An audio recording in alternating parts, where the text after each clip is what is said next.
Now, today marks the 10th anniversary of the Rana Plaza factory collapse in Dhaka, which was the worst industrial accident in Bangladesh's history. Over 1,000 people died when an illegally extended 8-story building, which was a garment factory, collapsed in an instant. They made clothes mainly for Western fashion brands. The owners had been warned about the building's structural integrity in the days before that terrible accident. The disaster prompted an international outcry and promises by a company using garment factories to ensure workers' safety. Well, let's get more on this. Let's talk to Atle Hoy, who's General Secretary of the Industrial Global Union. Welcome here to the programme. I know that your union helped negotiate that international agreement, but here we are 10 years on. Where are we when it comes for the fight for fair pay and for safe conditions?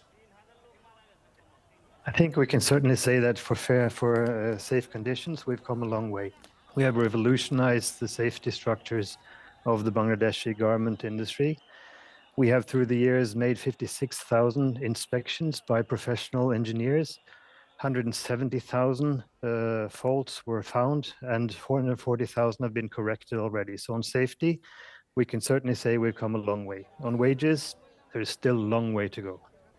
In terms of safety, let's take that first of all. You've had some really big brands pay into a huge compensation fund, pay for work around factories. The difficulty is that not all fashion workers in Bangladesh work in those factories. Huge numbers work elsewhere. So in terms of making progress across the board, is there still work to be done?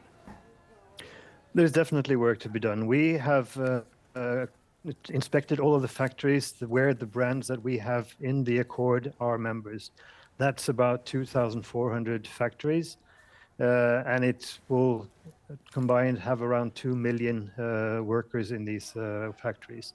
But there are still a lot of people who are not covered by factories who are part of the Accord, and there's a job to be done. Why is it taking time to get more brands to sign up to this? And why haven't you made further progress on fair pay? You made a real clear difference between safety and pay. Why has one lagged?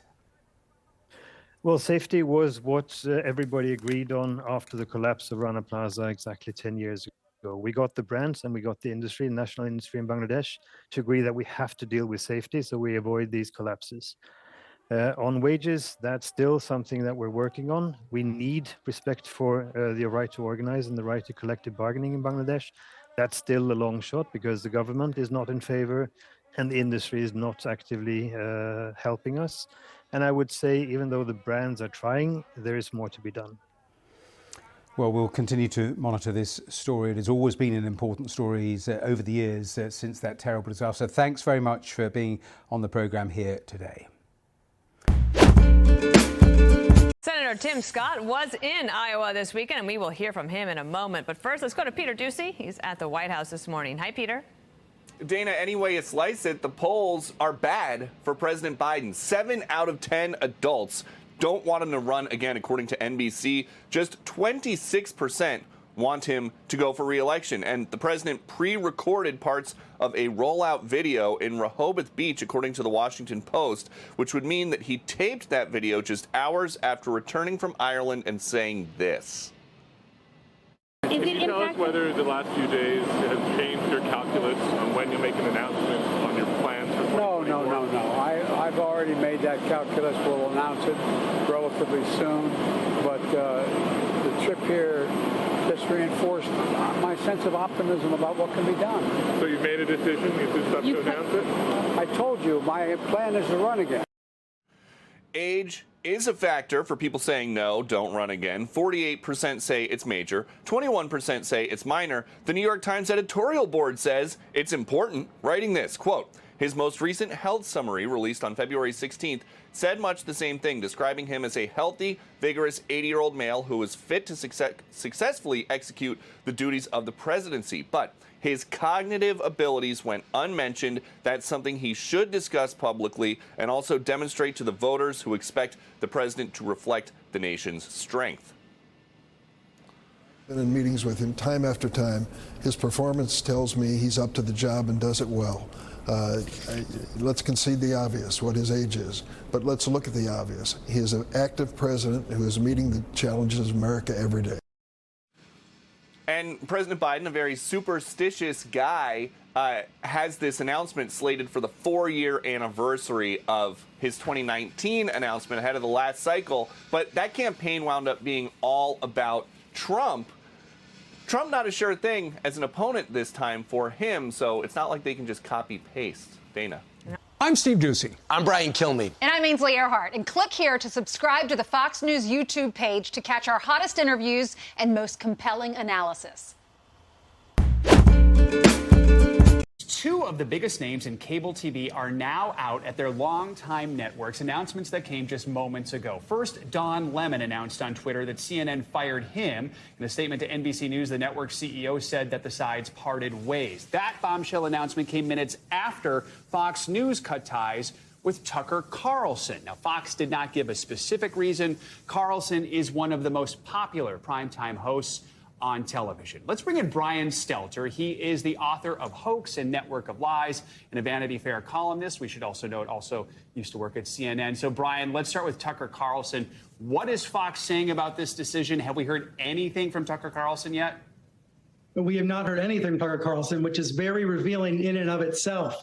I'll just give you a very personal example. When I left CNN last year, when my show was canceled, and it happened very suddenly, I put out a statement. I wanted to speak in my own way. Carlson's not doing that today, and that's very interesting. Another big difference from a case like mine, I was able to sign off on TV, but Carlson is not. Fox is saying his last show was last Friday, and here's the big reveal. Carlson said on Friday's show, hey, I'll see you Monday. So he did not head into the weekend expecting this to happen.